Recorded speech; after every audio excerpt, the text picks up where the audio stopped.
할렐루야. 아침 묵상 시작합니다. 나는 전능하신 아버지 하나님 천지의 창조주를 믿습니다.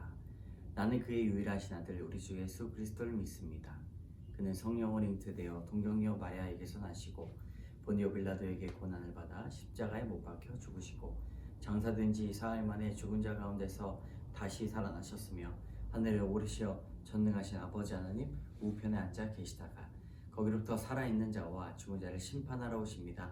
나는 성령을 믿으며 거룩한 공교회와 성도의 교제와 죄를 용서받는 것과 몸의 부활과 영생을 믿습니다. 아멘. 우리 함께 찬송가 453장 예수도 알기 원하네 1절만 찬양하도록 하겠습니다. 예수도 알기 원하네 1절 찬양합니다.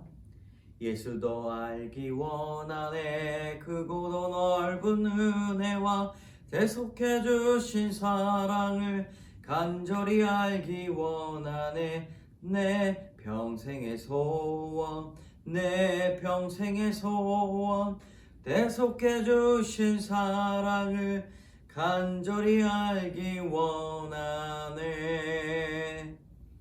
아멘. 여러분 찬송가 부르실 때 4절까지 부르실 수 있다면 그렇게 부르시면 되겠습니다. 영상을 제작하기 때문에 1절만 부른다는 것을 양해를 부탁드리도록 하겠습니다. 출애굽기 11장 1절에서 10절까지의 말씀. 출애굽기 11장 1절에서 10절까지의 말씀. 자, 이제 모세와 아론이 바로 앞에 가서 하나님께서 명령하신 대로 재앙을 선포했을 때 마지막 재앙을 앞두고 경고를 하게 됩니다. 함께 읽겠습니다. 여호와께서 모세에게 이르시되 내가 이제 한 가지 재앙을 바로와 애굽에 내린 후에야 그가 너희를 여기서 내보내리라. 그가 너희를 내보낼 때에는 여기서 반드시 다 쫓아내리니 백성에게 말하여 사람에게 각기 이웃들에게 은금 패물을 구하게 하라 하시더니 여호와께서 그 백성으로 애굽 사람의 은혜를 받게 하셨고 또 그 사람 모세는 애굽 땅에 있는 바로의 신하와 백성의 눈에 아주 위대하게 보였더라. 모세가 바로에게 이르되 여호와께서 이와 같이 말씀하시기를 밤중에 내 애굽 가운데로 들어가리니 애굽 땅에 있는 모든 처음 난 것은 왕위에 앉아 있는 바로의 장자로부터 맷돌 위에 있는 몸종의 장자와 모든 가축의 처음 난 것까지 죽으리니 애굽 온 땅에 전무후무한 큰 부르짖음이 있으리라. 그러나 이스라엘 자손에게는 사람에게나 짐승에게나 개 한 마리도 그 혀를 움직이지 아니하리니 여호와께서 애굽 사람과 이스라엘 사이를 구별하는 줄을 너희가 알리라 하셨나니 왕의 이 모든 신하가 내게 내려와 내게 절하며 이르기를 너와 너를 따르는 온 백성은 나가라 한 후에야 내가 나가리라 하고 심히 노하여 바로에게서 나오니라. 여호와께서 모세에게 이르시기를 바로가 너희의 말을 듣지 아니하리라. 그러므로 내가 애굽 땅에서 나의 기적을 더하리라 하셨고 모세와 아론이 이 모든 기적을 바로 앞에서 행하였으나 여호와께서 바로의 마음을 완악하게 하셨으므로 그가 이스라엘 자손을 그 나라에서 보내지 아니하였더라. 아멘. 귀한 말씀이죠. 본문을 요약합니다.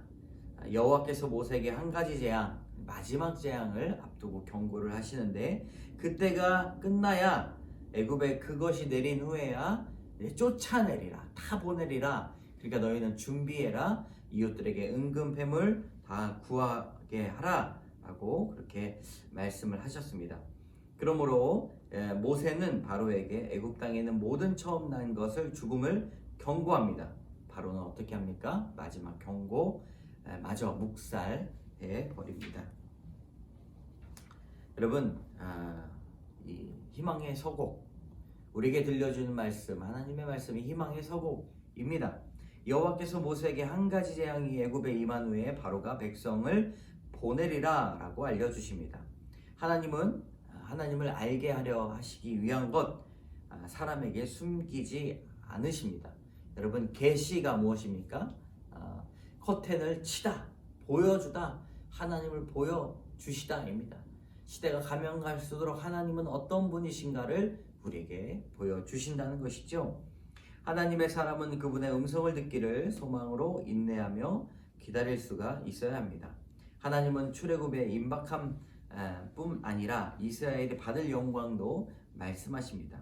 그래서 애굽 사람에게 가증히 여김받던 노예 민족이 은근 패물을 얻어 당당하게 나갈 것을 그렇게 말씀하십니다. 그리고 하나님은 바로에게 핍박받은 하나님의 사람을 이스라엘 백성들을 바로가 신하 앞에 백성 앞에 아주 위대하게 하신다는 것입니다. 여러분, 이것이 우리에게 소망 아닙니까?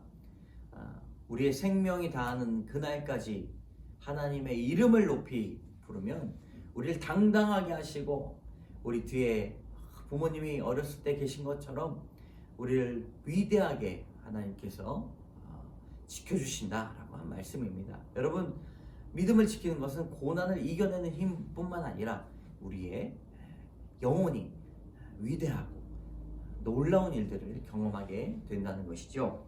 날마다 큐티를 통해서 주님의 음성을 듣고 소망으로 인내해야 할 것이 무엇이 있습니까? 말씀대로 믿고 순종하면 하나님이 존귀한 자로 세워주심을 여러분 믿으십니까? 믿으셔야 됩니다. 두 번째, 열째 재앙 예고입니다. 여러분, 열 번째 재앙이 무엇입니까? 이 처음 난 것, 가축이나 사람이나 애굽 왕의 이 바로의 장자까지도 처음 난 것을 다 죽이겠다라고 경고하십니다.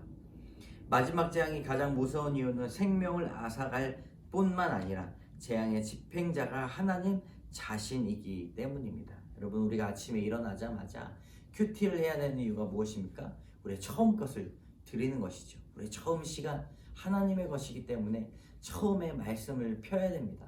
저도 그렇게 잘 되진 않지만 여러분, 하나님의 말씀으로 시작하고 기도하는 것이 매우 중요합니다.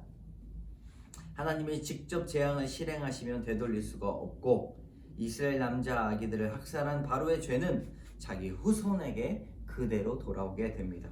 애굽의 노예로 학대받으며 고통 가운데 부르짖은 이스라엘의 탄식 소리가 애굽의 전무후무한 큰 부르짖음으로 바뀌게 되는 것이죠.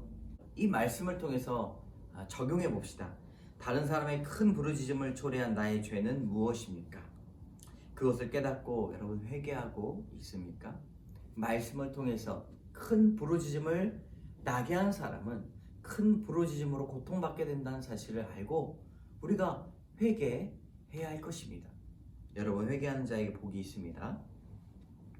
모범생 아빠의 출애굽, 김세규 씨의 묵상 간증. 오늘 본문의 하나님은 9가지 재앙으로 바로가 돌이키지 않으니 결국 하나님이 직접 나서 애굽 땅의 모든 처음 난 것을 치겠다라고 말씀하십니다.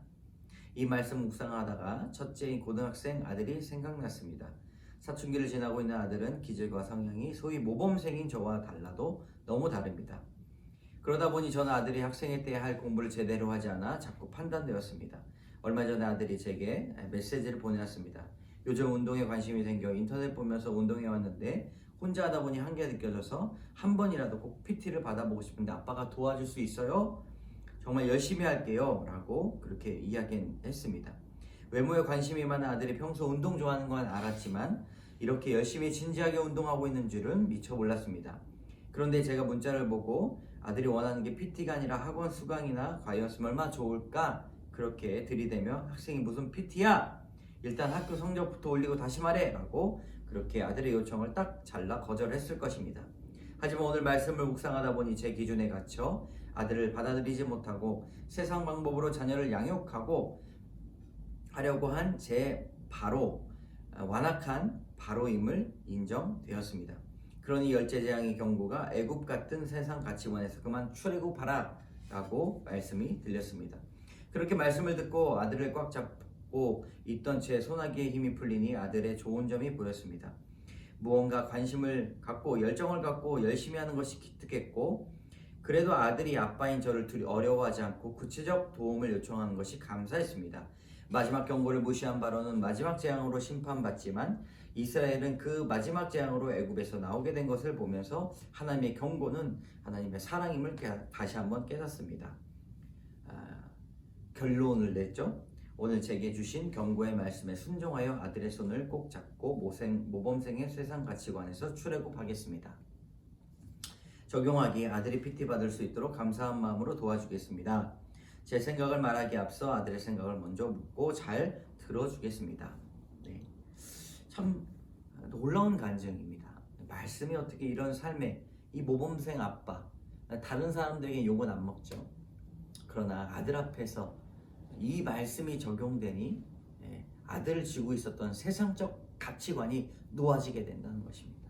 여러분, 우리가 가지고 있던 세상적 가치관, 우리의 경험의 틀, 벽과 같이 무너지지 않는 그런 애굽의 습관들이 무엇이 있는지 한번 말씀을 통해서 찬찬히 뒤돌아보고 적용하기를 바랍니다. 함께 기도하겠습니다.